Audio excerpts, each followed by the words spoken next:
সমাজের প্রান্তিক ও অসহায় শিশুদের মুখে হাসি ফোটাতে এক মানবিক উদ্যোগ গ্রহণ করেছে জীবনসাথী বিকাশ ফাউন্ডেশন। বিশিষ্ট সমাজসেবী সুকান্ত হালদার মহাশয়ের আন্তরিক সহযোগিতায় এবার থেকে ফাউন্ডেশনের বিদ্যালয়ে অধ্যয়নরত দরিদ্র ও অসহায় শিশুদের জন্য পুষ্টিকর মধ্যাহ্নভোজের নিয়মিত ব্যবস্থা চালু করা হয়েছে। এই উদ্যোগের মাধ্যমে প্রায় ৩০ জন ইটভাটার শ্রমিক পরিবারের শিশু, যারা দীর্ঘদিন ধরে দারিদ্র্য ও অনিশ্চয়তার মধ্যে বড় হয়ে উঠছে, তাদের জন্য শিক্ষার পাশাপাশি সুস্বাস্থ্য নিশ্চিত করার জন্য একটি গুরুত্বপূর্ণ পদক্ষেপ নেওয়া হয়েছে। বিদ্যালয়টি মূলত এই শ্রমজীবী পরিবারের সন্তানদের নিয়েই গড়ে উঠেছে, যেখানে শুধু পাঠ্যশিক্ষাই নয়, তাদের সার্বিক বিকাশের দিকেও বিশেষ গুরুত্ব দেওয়া হয়। এখানে পড়াশোনার পাশাপাশি খেলাধুলার মাধ্যমে শারীরিক বিকাশ, হাতের কাজ ও সৃজনশীল শিক্ষার চর্চা, নৈতিক মূল্যবোধ ও প্রকৃত মানুষ হিসেবে গড়ে ওঠার শিক্ষা, প্রয়োজনীয় জামাকাপড়, বই খাতা এবং শিক্ষা সামগ্রীর সহায়তা নিয়মিতভাবে প্রদান করা হয়ে থাকে। নতুন এই মধ্যাহ্নভোজের কর্মসূচি চালু হওয়ায় শিশুদের মধ্যে দেখা গেছে ব্যাপক উৎসাহ ও আনন্দ। পুষ্টিকর খাবার তাদের বিদ্যালয়ে উপস্থিতি বাড়াবে, মনোযোগী করে তুলবে পড়াশোনায় এবং অপুষ্টিজনিত সমস্যাও অনেকটা কমাবে, এমনটাই আশা করা হয়েছে। এই উদ্যোগ কেবল একটি খাদ্য প্রকল্প নয়, এটি ভবিষ্যৎ প্রজন্মকে সুস্থ, শিক্ষিত ও মানবিক সমাজের নাগরিক হিসেবে গড়ে তোলার এক দৃঢ় অঙ্গীকার। সমাজের সকল শুভবুদ্ধি সম্পন্ন মানুষকে এই মানবিক প্রচেষ্টার পাশে দাঁড়ানোর জন্য আহ্বান জানানো হচ্ছে, যাতে আরও বেশি অসহায় শিশু শিক্ষার আলো ও স্নেহের পরশ পেতে পারে। মানবতার সেবাই আমাদের লক্ষ্য, শিশুরাই আগামীর ভবিষ্যৎ।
তোমরা এখানে খাওয়া দাওয়া করলে, তো কেমন লাগলো? আর সুকান্ত আঙ্কেল তোমাদের জন্য মাছ পাঠিয়েছিল, কি বলবে?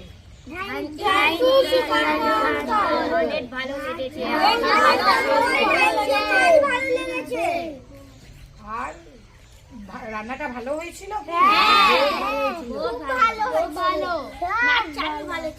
মাছটা ভালো ছিল। বিকাশ ফাউন্ডেশনে তুমি কবে থেকে আসো? কেমন লাগে?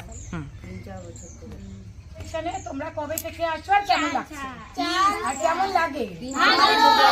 আমাদের সাথে যে এই যে ম্যাম রয়েছে, শাশ্বতী আন্টি রয়েছে, আমরা রয়েছি, আরো ম্যামরা রয়েছে, তাদেরকে তোমাদের কেমন লাগে যারা পড়াশোনা তো শাশ্বতী আন্টিকে কি শুভেচ্ছা বার্তা দেবে? করো, ভালো লাগে? এখানে তো ক্যারাম বোর্ড আছে শুনলাম, ফুটবল আছে। জীবনসাথী ফাউন্ডেশন থেকে তোমরা কি কি পেয়েছো?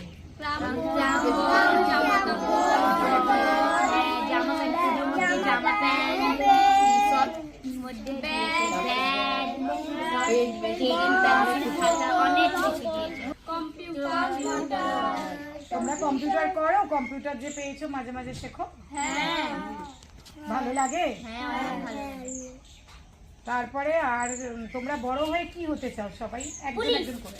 আমি আর্মি। তুমি? আর্মি। তুমি? তুমি কি হতে চাও? আমি ডাক্তার। তোমাদের সবার ভালো লাগে? ভালো, খুব ভালো লাগে। কতজন আছো? 30 জন। সবাই চলে গেছে ক্লাস করে। অনেকের পরীক্ষা আছে। আমরা কথা বলে নেব জীবনসাথী ফাউন্ডেশনের কর্ণধারের সাথে। চিন্তা ভাবনাটা কেন এই কচিকাচাদের পাশে থাকার উদ্দেশ্য তোমার? আসলে ছোট থেকে খুব ইচ্ছে ছিল সমাজের জন্য কিছু করবো, বাচ্চাদের জন্য কিছু করবো। পড়াশোনার পুঁথিগত বিদ্যা তো সবাই করে, কিন্তু প্রকৃত মানুষ হওয়ার কারিগর হতে চেয়েছিলাম। তো বাবার স্বপ্ন ছিল, বাবা নেই, তো বাবার স্বপ্নটাকে নিয়েই আমি এগোচ্ছি। আমি এদের সাথে আসি, সময় কাটাই, খুব ভালো লাগে। ইচ্ছে মানে চেষ্টা করি যে ভবিষ্যতে এরাও যেন মানুষের মতো মানুষ হতে পারে। যখন আসি, যখন দেখে যাই যে আমি এক সপ্তাহ পরে এসে ওদের যা শিখিয়ে গেছিলাম সেইভাবেই চলছে, শৃঙ্খলাভাবে ভালো লাগে।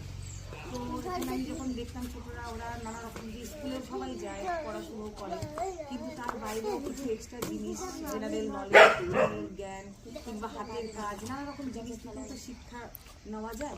তো সেইভাবে যদি কিছু করা যায়, সেই ভাবনা চিন্তা নিয়ে জীবনসাথী বিকাশ ফাউন্ডেশন, এই কাকিনাড়া, এটা আমার জন্মস্থান, ওদেরকে জন্য ভাবি। কারণ ছোটোর থেকে দেখেছি, বড় হয়েছি, কখনো ইচ্ছে হতো বড় হবো, ওদেরকে নিয়ে কিছু করবো। আর সবসময় তো আমার আশা হয় না, ব্যস্ত জীবন, আমার আরও অনেক জায়গায় আমার বাচ্চারা আছে। আমি হয়তো একটা সন্তানের জন্ম দিয়ে মা হয়েছি, কিন্তু আমি বলি আমি এক সন্তানের মা নই, আমি হাজার সন্তানের মা।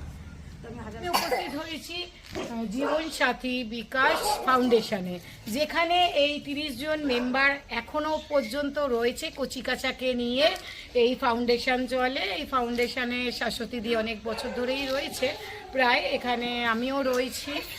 তো যাই হোক, আমার আশা হয় না খুব একটা, কিন্তু এই প্রথমবার আমি এসেছি, এদের সাথে কথা বলে খুব ভালো লাগলো। আর এরা কি হতে চায় সেটাও শুনলাম। মানুষ তো সব বড় থেকে, ছোটরাই তো স্বপ্ন দেখে বড় হওয়ার, আর এরাই তো আমাদের দেশের ভবিষ্যৎ আগামী দিনের। যে এদের মধ্যে এরকম প্রতিভা, এরকম যদি কেউ আমাদের সাথে যোগদান করে, মানে এটা আমরা যদি কিছু করতে পারি, আমরা কৃতিত্ব বোধ করব। কারণ কি, এরাই আমাদের আগামী দিনের ভবিষ্যৎ উজ্জ্বল। কারণ আমরা যদি এদের পাশে দাঁড়াই, তাহলে মনে হয় সমাজটা আরও ভালো হবে, সুস্থভাবে কাটবে। বা এরাও বড় হয়ে কেউ ডাক্তার, কেউ ব্যারিস্টার, কেউ পুলিশ, কেউ ইঞ্জিনিয়ারিং, কেউ না কিছু হবে, হয়তো আমাদের মতন জার্নালিস্টও হবে।